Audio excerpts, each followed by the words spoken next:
everyone out there viewing us now.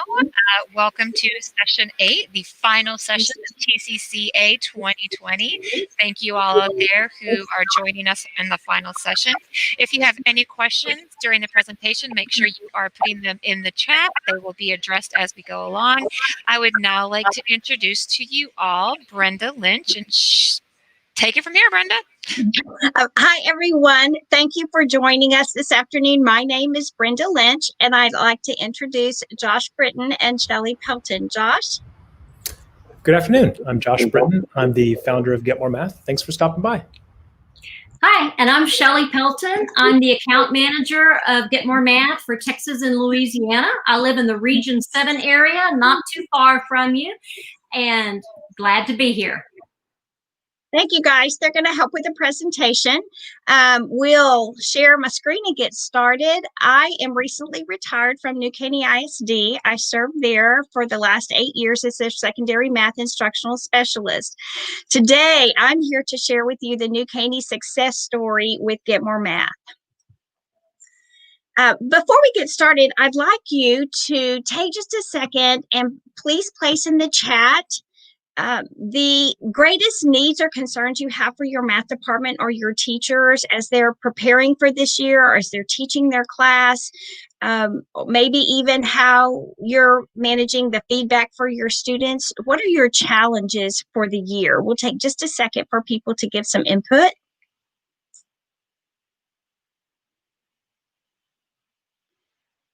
While those are going up, I would like to share with you, I think probably the one thing I hear the most is, oh my gosh, we need more time. So I'd like to share with you some of the concerns. We'll circle back and see what you guys can also are worried about. In New Caney ISD, the math teachers needed some things. Several years ago, we were just realizing that they were having difficulty identifying the students' learning gaps. It was taking them too long to identify them. And then there are times whenever the gaps were just so big and all over the place that they didn't even know how to start to address them. The second thing was, even though before COVID, in the face-to-face classroom, teachers found it very time-consuming to provide feedback to students on an individual basis. So we were working on how can we do that better. And then after each bundle test, the teachers were spending countless hours creating non-multiple choice spiral review for each item they needed to reteach. And then they wanted to keep those readiness standards current in front of the students. And so it just seemed like every single year we were having to redo those. And it was just overwhelming. The fourth thing that we struggled with was not only did they spend time creating the spiral reviews, there was a lot of class time spent reteaching and grading, returning papers.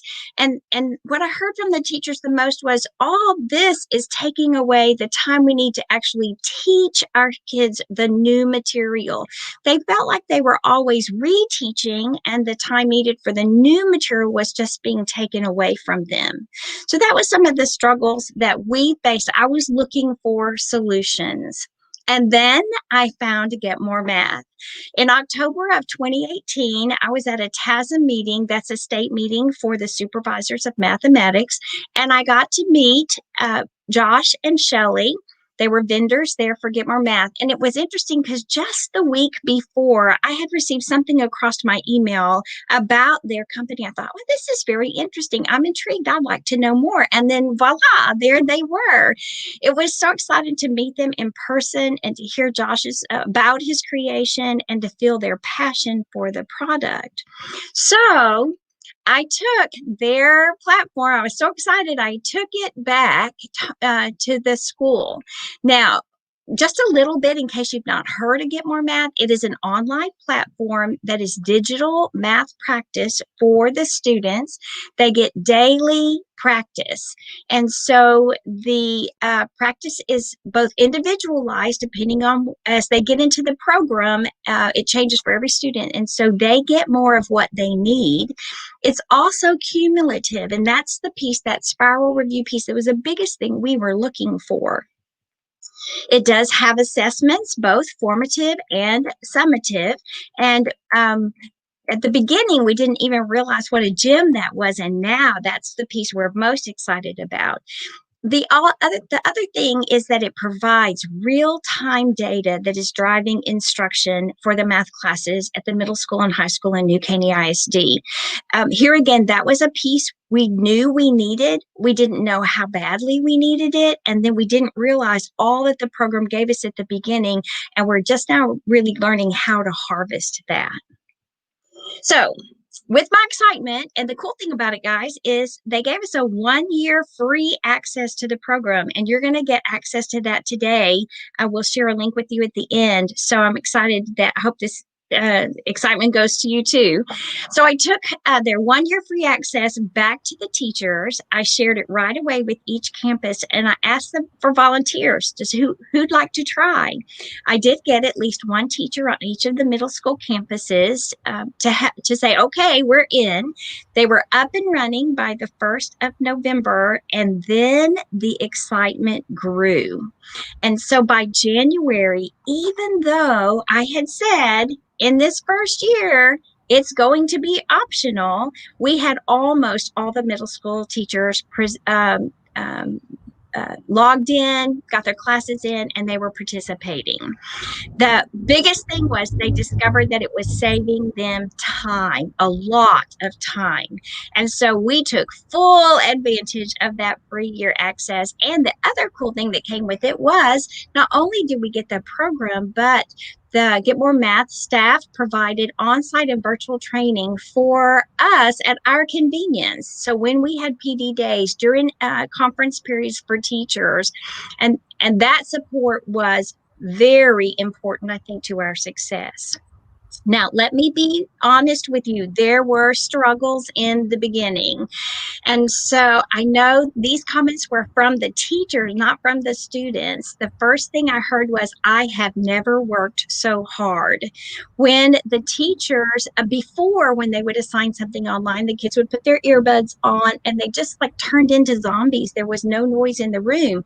But with Get More Math, the teacher is not taken out of the picture. The teacher is now very important, but the students are asking really good questions.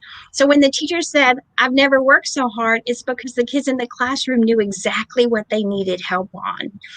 The other thing we learned was that the students tried to do all of the work in their head. There's something about opening a computer, and they thought once the computer was open, then they were just supposed to know everything up here. So that was a challenge we had to figure out how to address. The third thing was we discovered that our kids came with what I called a learned helplessness. This was very evident in for our sixth graders who came from elementary school. When they did not know how to work a problem, they simply sat in their chair and raised their hand, and they waited for someone to tell them what to do. They didn't try on their own. Some of them wouldn't even read the question. They just saw some numbers there they didn't know what to do with, or, oh no, it's fractions, and they wouldn't even try. So that was something we had to deal with. So let me share with you our results after the first year. In sixth grade STAR performance, I gave you 2 years previous to this. So we implemented in January of 2019, and notice the 2 previous years in sixth grade, we were a little bit stagnant, but that gold bar, the result of that gold bar was the Get More Math implementation in our district. It is really the only thing we added for that year for sixth grade. And so we were very excited. Then in 7th grade star performance, you'll notice they had been making pretty good progress every year, doing a little bit better, but it didn't stop there. Now, we were a little disappointed in that masters didn't go up, but the meets went up and the approaches went up. So that was very exciting for us. And then we looked at 8th grade.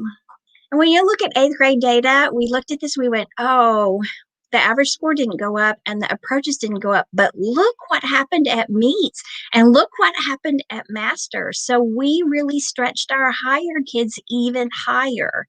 I'll be honest, I was a little disappointed with the approaches level. And then one of my teachers who'd been a go-getter from the beginning, Mark Armstrong, he said, let me look at this data just a little bit differently. So he went for his students and he was teaching 8th grade students that year. Now in New Caney, this about a third of our 8th grade students go to Algebra 1. So their data is not in this picture. And so this is just the true 8th grade students. He looked at the number of points they got in Get More Math and compared it to their star score. And so the math people in the room will appreciate the line of regression here. It predicts that for every 100 points a student earns in Get More Math, their star score could improve 5%. That was real significant for us. So we took that information to our district leaders and encouraged them to invest in Get More Math for our students. So we did purchase a 2-year contract. So year 2, here we go. The implementation for it began, and the teachers entered with a strategic game plan. They were comfortable with the platform. The students were already familiar with it. The teachers planned competitions and classroom activities. But the main thing at the district level I required was you had to spend 10 to 15 minutes every day in the program. And so we also, to work with that, you can't do everything in your head problem we had the students create a Get More Math notebook, and they used that to record all of their thinking. And if a teacher came and tutored them on a topic, they would make notes in that notebook or even make a note that says, go back to page 23 in your interactive notebook. So we were teaching them how to use their tools. The program was used as warm-ups. They were used as exit tickets. It was used as homework. And then we also made the program optional for Algebra 1. So we wanted them to have that same year to kind of get their feet wet. The exciting thing about that was they had 8th graders who had left the program, so the 8th grade students were asking about it, which then encouraged our teachers to get involved. So a few comments. Mr. Whitty used spiral review and the differentiation piece. He taught 7th and 8th grade students, and many of his students had accommodations. So his biggest question was, how do I get them all to one place when they come from so many different places? And Get More Math helped him fill in the gaps. Now, I want to share with you the real-time data that is provided in the program.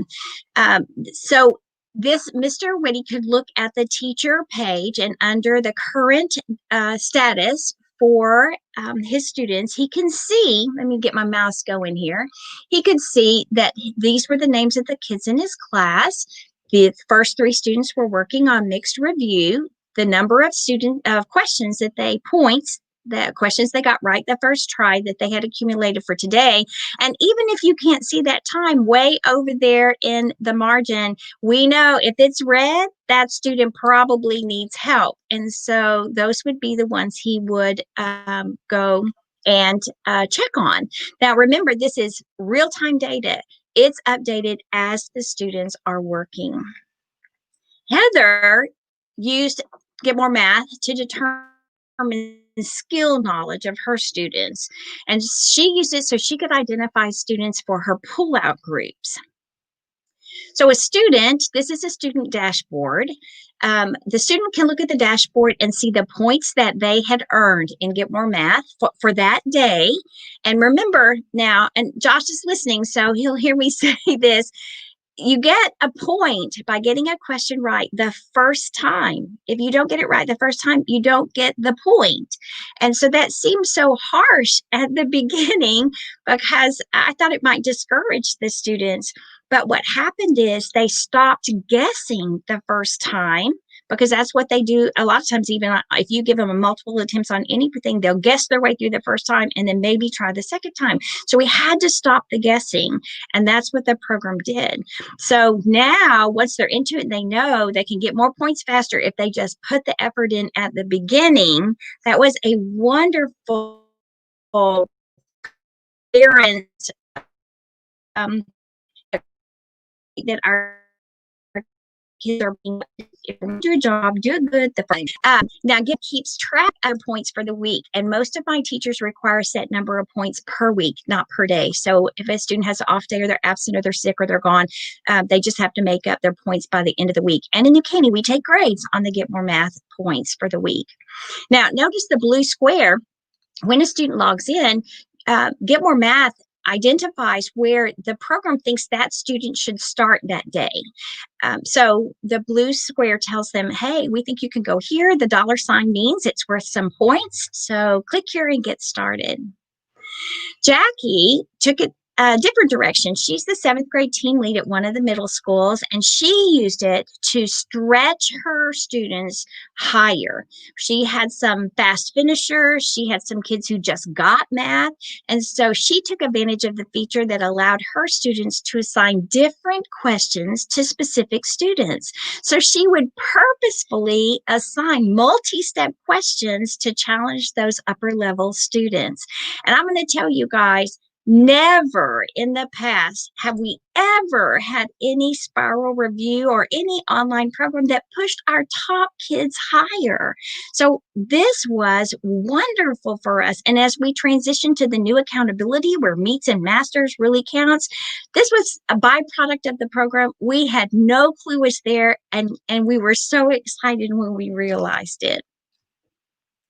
So to motivate a student in class competitions, now the teachers would turn on the leaderboard. So a student can come over here to the bars at the side, and they can click and they can activate this top score, and they can see if they're in the top 3. I will tell you another neat thing that happens is whenever the students get a question correct, normally little smiley faces come down on the screen. But if you get a question right and you get crowns coming down the screen, that means you have the most points of anyone. And of course, certainly we're celebrating in a class. So a great way to motivate the students, especially the highly competitive students. I just want to take a second and just ask you to think about this. I'm going to ask you to agree or disagree in the chat. When I shared this statement, implementing daily spiraled review saves time in the long run. Do you agree or do you disagree?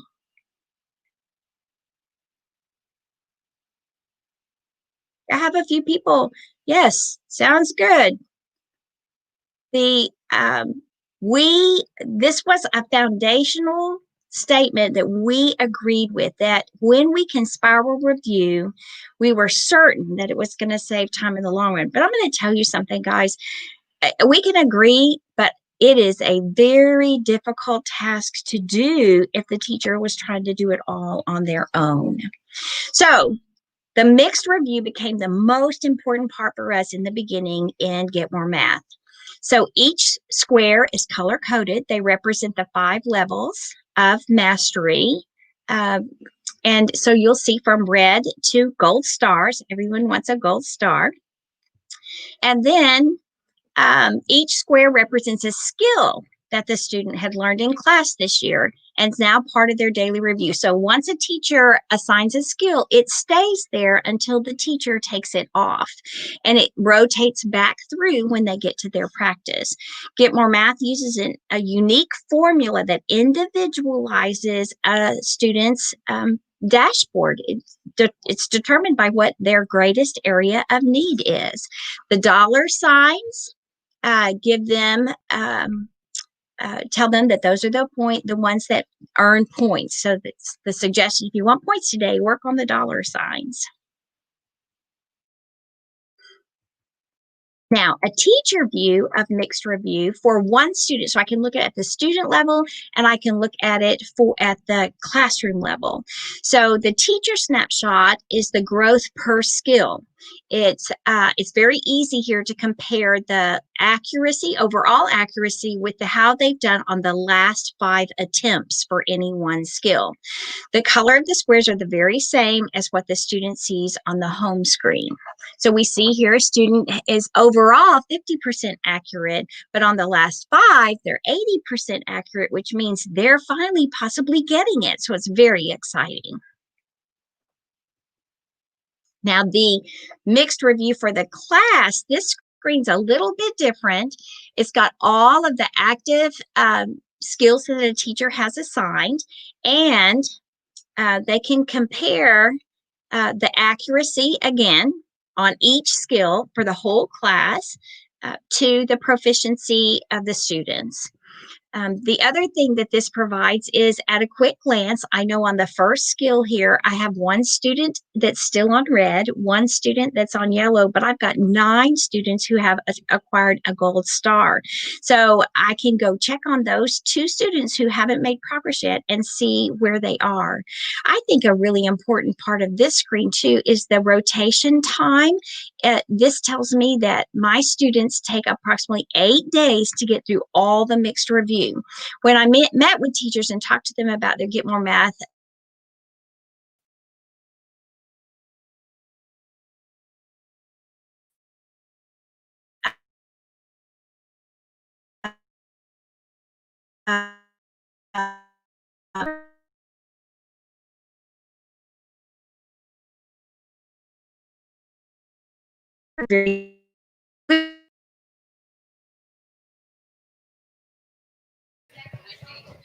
So I think Brenda's having some problems.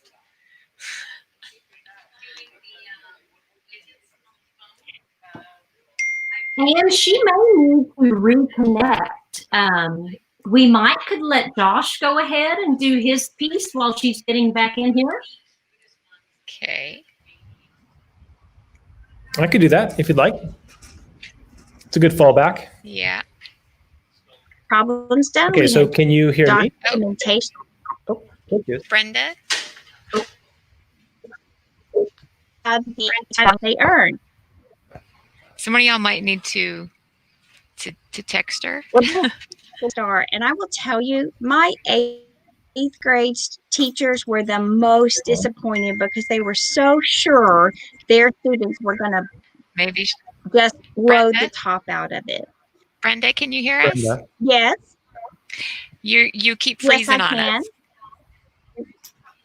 You keep freezing on us. Oh. You might need to go out and try coming back in. To stop sharing. Yes. Okay.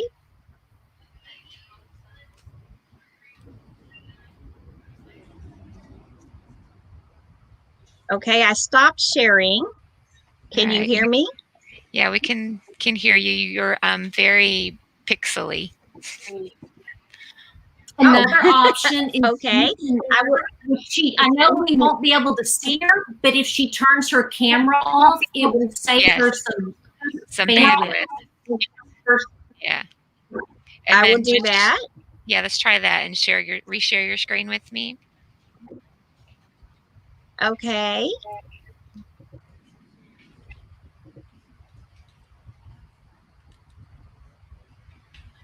All right. Is Let's that try better? this.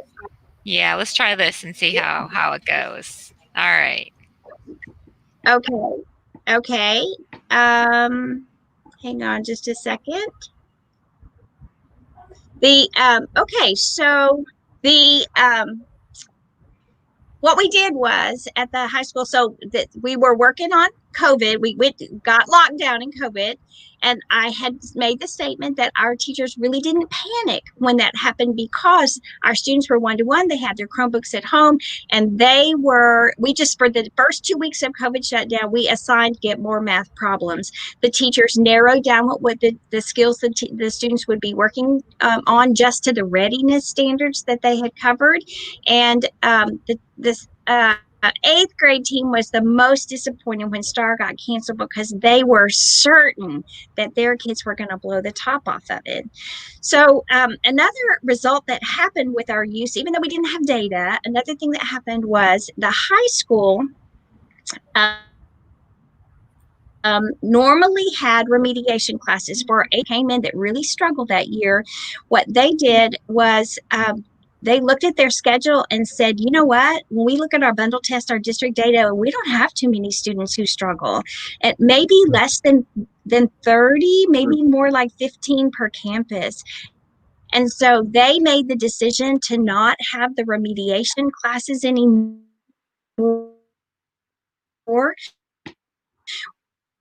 which gave them many more. For this counts went down about 10 students per class because they could spread out all students into smaller groups. Of course, with COVID, there may even be fewer than that. So this is year 3, the implementation for year 3. And so in grade 6 through Algebra 1, Get More Math is required by everyone with the same expectation of 10 to 15 minutes a day. And you can't really do by day if you're doing virtual. So the virtual students, we have them to do at least an hour's work, or some teachers are saying you just have to accomplish a set number of points. So I gave them the flexibility in that.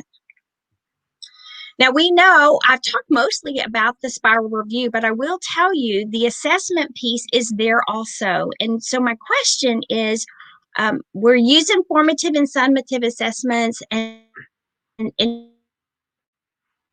even in your district, that might be the case, but Mike, are they, how actionable are they? What are you doing with that data? So I'm going to turn it over to Josh, who probably has better internet.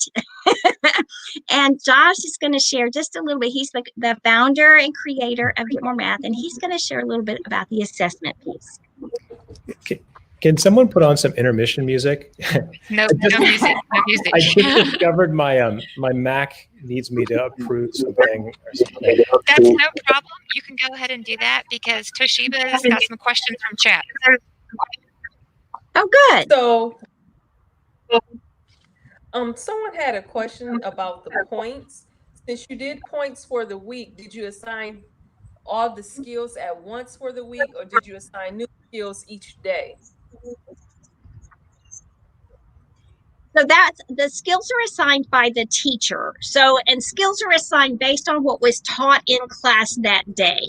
And so in the beginning on day 1, everyone's screen looks the same. And then as the year progresses, you get more skills on your screen. A student and a student will work on the present skills that are assigned, are really practice problems on what they learned in class today. As soon as they finish, most of my teachers, they would be popped into mixed review. And so the more skills they had, really the more choice a student had about how they got their points. They can pick between more squares and work on different skills to get points. So, and points, the number of points a teacher assigned changed throughout the year. So maybe at the beginning, we only got 3 or 4 points a day or 10 or 15 points a week. But by the end, they were, especially with our advanced kids, some of my teachers assigned as many as 50 points a week because it should be pretty repetitive by that point. Did that answer your question? I think that did answer his question. Okay. Anything else? No, that was it. All right. All righty. Well, I guess I'll take it from there. First of all, Brenda, thank you so much for your presentation. You did a lovely job. I'm sorry about a little bit choppy there, but we heard a lot of what you had to say, and it was good stuff. And secondly, it's really fun for me to present to this group. I see some names I recognize. Hello, Mitch. Hello, Kevin. It's funny, with Zoom, you can tell better who's at the meeting. So hello, anybody else who maybe I'm supposed to know. I wish I could be there in person. I've been there a couple times now in person. I love your area, and I love working with you folks. There's a good vibe among the math teachers in your ISD. I think there's a positivity. I realize you're trying to move mountains, And I realize it takes great strength and endurance, and I think you folks have it. So setting this aside and getting to the job here. So my little piece is just to talk some about formative and summative assessment. First, I'll get on my soapbox for a minute. I think the difference between a new teacher and a master teacher can be, and wait, Anne, you look a little puzzled. Am I good? Did you have something you wanted me to share? Oh, I'm going to share my screen soon. Right now, I'm just. Oh, okay. When you put it up, I'll put it up then. Okay. Yeah, thank you. Soapbox, yeah. Difference between a master teacher and a beginning teacher can be this difference between a beginning teacher think, how do I teach this? You know, how do I connect with the kids? How do I get the idea across? How do I get them to discover? The master teacher has moved past that to, how do I know they actually learned what I taught them? You know, it's that second piece. You hear it in teacher school all the time. They're like, ticket out the door, dry erase board. But when you're starting to teach, it's too much. And so you're all about getting the material across. And eventually you learn, more important perhaps, is the ongoing minute by minute, kid by kid assessment of, is it going down? Is it connecting? How are we doing? And that's this wash of data that you want to be collecting. So when I made Get More Math, I was trying to up my game and empower myself. And a big part of that was gaining more data or formative assessment. I wanted to know, I just taught a lesson. It's 10 minutes later. I want to know right now whether the kids are mastering it. And that was the beauty of using technology. Back in the day, you know, I've got 32 kids in the room. It was so hard to know kid by kid, did it work? Did it not work? For whom did it not work? What could I do about that? So I'm going to talk about formative assessment in particular, because there's so many ways I could take it. I'm going to talk about the current status view. So I'm going to put you into kind of a play pretend. Let's pretend a lesson has been taught. And we're the teacher, we're the cumulative teacher. And we want to know, how did it go? Well, this tool, the current status, is the view that I made for that purpose. So, Anne, now I'd want to share my screen. Okay, thank you. So I'm going to zoom in a little bit. So this view on my screen is what a teacher can see to find out what's happening right now. You might call it a dashboard. We call it current status. I'll walk you through it a little bit. Branda already mentioned it somewhat. You can see all the students who are logged in.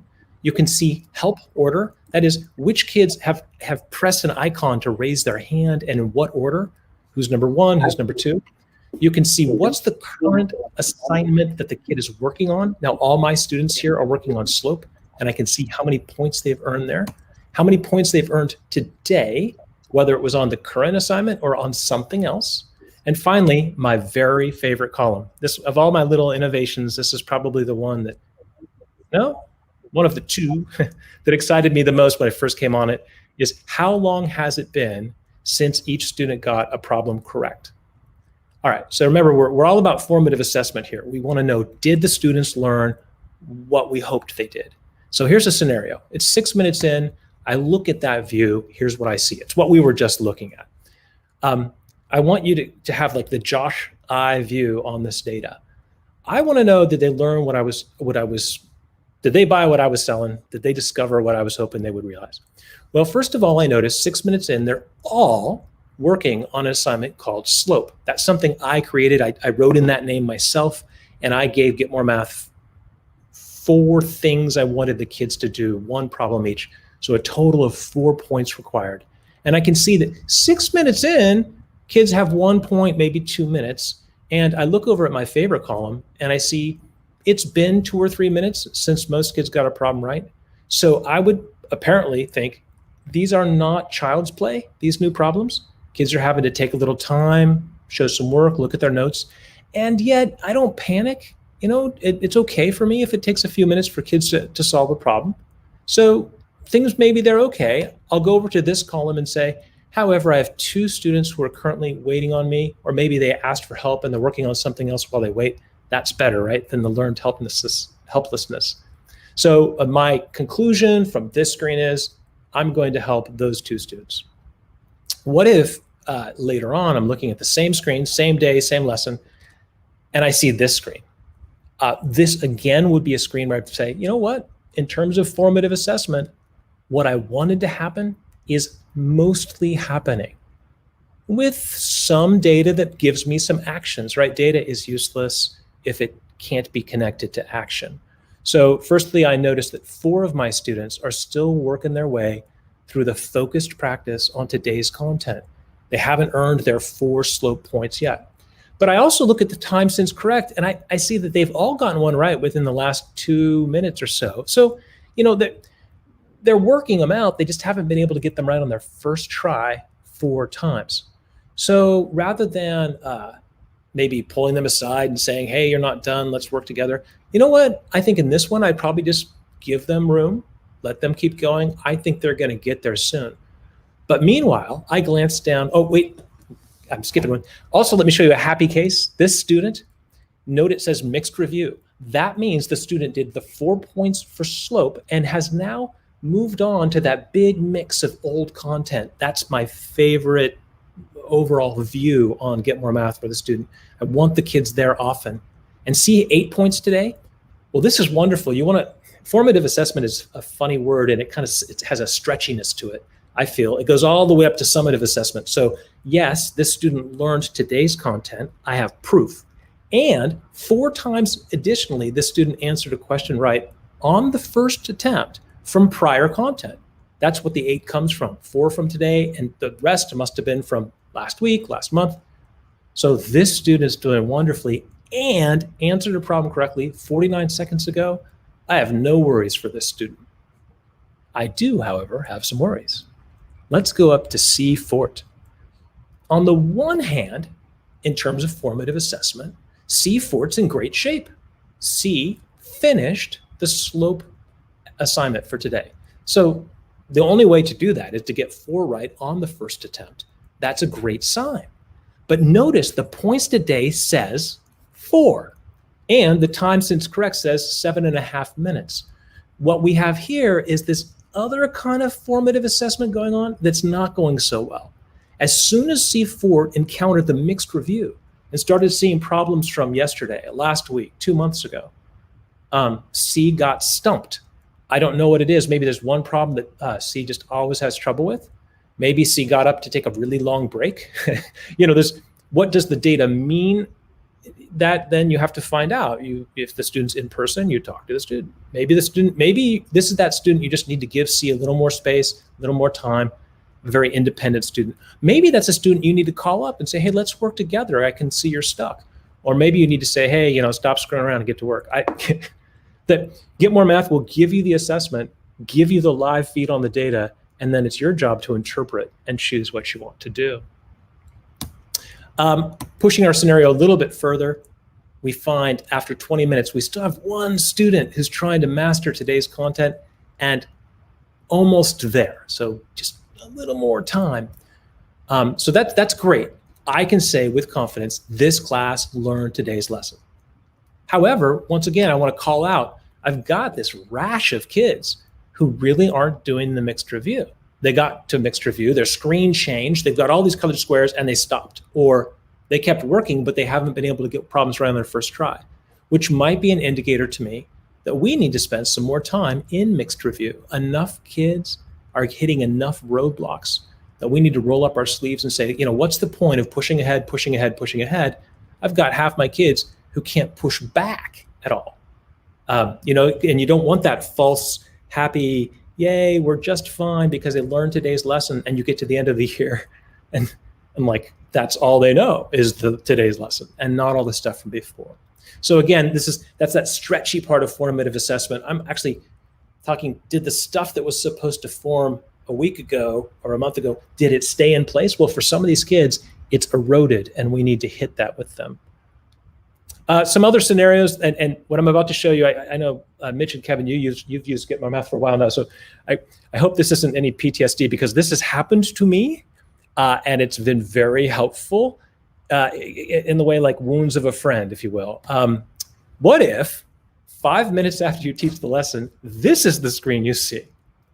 You go in and yeah, kids have like 1 point on the lesson, but 8 kids have already raised hands. Well, you want everything to always go wonderfully, but it doesn't always. And the beauty of this moment is that you just discovered what you thought was effective wasn't. And I actually take great solace in those moments. You know, you learn more if you have more data. And I actually discovered some of my least effective practices when I put this feature in place and started seeing what it was that would make kids stuck. And now you have an interesting decision, because yes, 8 kids have their hands raised, but a whole bunch don't. Does this mean like abandon the lesson, stop everything and say, wait, okay, something's going wrong here. I've got 8 kids waiting for help. Or does it mean you say, everybody with your hand up, let's go to this, well, let's do a group. Let's get, if you're in person, let's get together. If you're kind of remote, let's go to another room. But again, you've got data. And I'm telling you, this data says the kids weren't as prepared as you thought they were. And that's good to know. That's the point, really, right?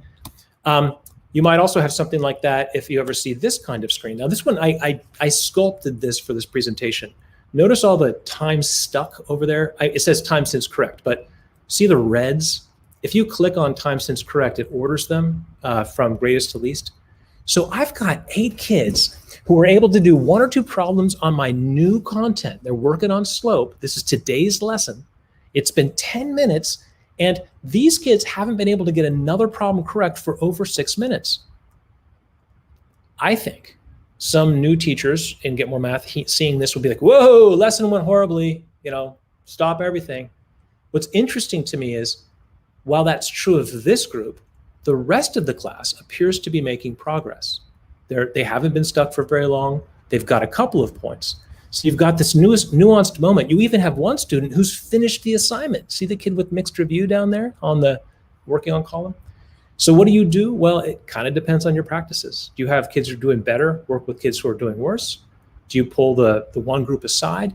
Do you pull everybody aside? Or here's an interesting one. What if you see this after, I can't remember what I chose, 12 minutes. 3 kids have really hit the wall, but then 3 kids have actually done quite well. Well, Josh, I hate to interrupt. You have 8 minutes left. Oh, I'm glad you said that. I get carried away.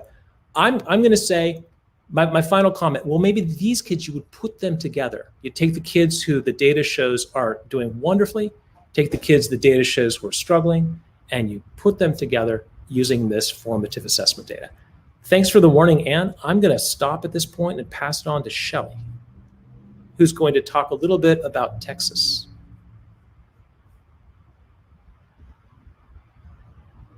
Yes. Okay, I've skipped ahead. I'm going to try to shorten this for you a little bit, but I do want to take just a few minutes and tell you about our skill bank. Our skill bank has actually over 3,000 problem types in it. And if you look, it's at the very top, there are 3 tabs. There's topics, and then the state of Texas, and then the unit guide. If you don't live in Texas, whatever the state that you live in, that will be displayed. But for today's purposes, we will look at Texas. Now, the collections that we have for Texas are the standards, the filled gaps, diagnostics, and star practice. I want to tell you about the standards collection first. It's organized by your TEKS. If I open that up for a particular grade level, then I will see my knowledge and skill statements, one folder for each. If I choose to open up one of those knowledge and skill statements, I'll find the student expectations organized into folders. And if I dig down a little deeper, I will also find there all the problem skills, the problem types that we have in the Get More Math data bank that support that particular TEK. And each blue hexagon represents one skill type. If I open up that skill type, I can even look at the question itself. I can look at the answer to that particular question.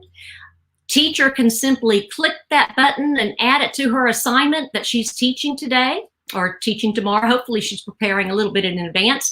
And then we've got an endless supply of problems for this skill type, because if I hit that refresh button, I can cycle through and look at various questions and make sure this is really what I want and it hits what I'm teaching today. Now, these skills are dynamically coded, which means it's very unlikely to problem more than once. We had learning gaps. Goodness, with COVID coming along, they caused all kinds of problems. So this summer, we worked to try to help that and do some of the legwork for you. We organized another folder, another collection called Diagnostics. They are organized by the reporting categories, and they are hand-selected skills that are weighted the same way that STAR is weighted. If you look inside the diagnostic folders, you'll find a folder for each reporting category. Open up one of those reporting categories, and you'll see that we also have broken them down by readiness and supporting. Now, this is reporting category 2 for 7th grade. When I open up the readiness, you're going to see quite a few skill types that have been chosen to put in this diagnostic. That's because it's heavily tested on STAR. If we think about it, COVID really threw us that learning curve. Time is already stretched. We know that there's learning gaps. Teachers are exhausted and their personal time is shrinking away, which is why we took the extra time to try to help out this summer. So we also created a Fill the Gaps folder. So you've identified some learning struggles there that you need to go back and pick up. You can look in the Fill the Gaps folder. It's organized by unit of study. Each unit of study has a cluster of TEKS that relate to that unit. And then if I look in one of those clusters, I'll see the scaffolded TEKS that are up to 3 grade levels below those scaffolded TEKS that relate to the unit of study that I'm in.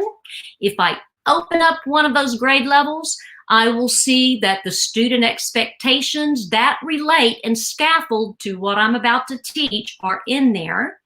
And then when I open that up, I'll see some skill types to support and provide some foundation that might be missing for my students. What about STAR Prep? Well, we have a STAR Prep folder, and it is also organized to reflect the rigor of STAR. In here, we're organized by reporting categories. If I open it up, once again, I have readiness and standard. If I open up the readiness, I will see some skill types that do go along with that particular reporting category. Here are a couple of STAR examples because we tried hard to meet the rigor of STAR. This is the way a test item was shown on STAR, and here's Get More Maps. Once again, another 8th grade test item, and here's Get More Math, very close. I'm closing up. Lauren Plummer said that she used Spiral Review in her class every day through Get More Math, but she also discovered that if you use Spiral Review every day in your classroom, you don't need STAR Prep. Brenda, can you close us out here? What does the future have in store? Okay. Let me share my screen again. I know we just have about a minute left. Can you see my screen? There we go. All right. So I'll tell you guys the goal for New Caney is that we want to use Get More Math every single day in the classroom, and it not be the extra, the beginning or the end, but that it be what our students are learning and it drive instruction. Would like to let you know you can scan that QR code right there. You can have a free trial for the program that's good until next summer. And the success code for your certificate or the secret code is success. And I just want to thank you very much for participating. Were there any last questions that we might need to answer, Anne? I don't believe so. Toshiba, was there anything else? No. No. Thank you all so much for closing out my TCCA day, learning about a new program. I had not heard about it before, and I work with middle school, so I'll pass that along. But yeah, thank you all, and thank everybody who came on and was viewing the session. Again, your secret password is success. It is case sensitive, capital S. All right, let me end this broadcast. Thank you.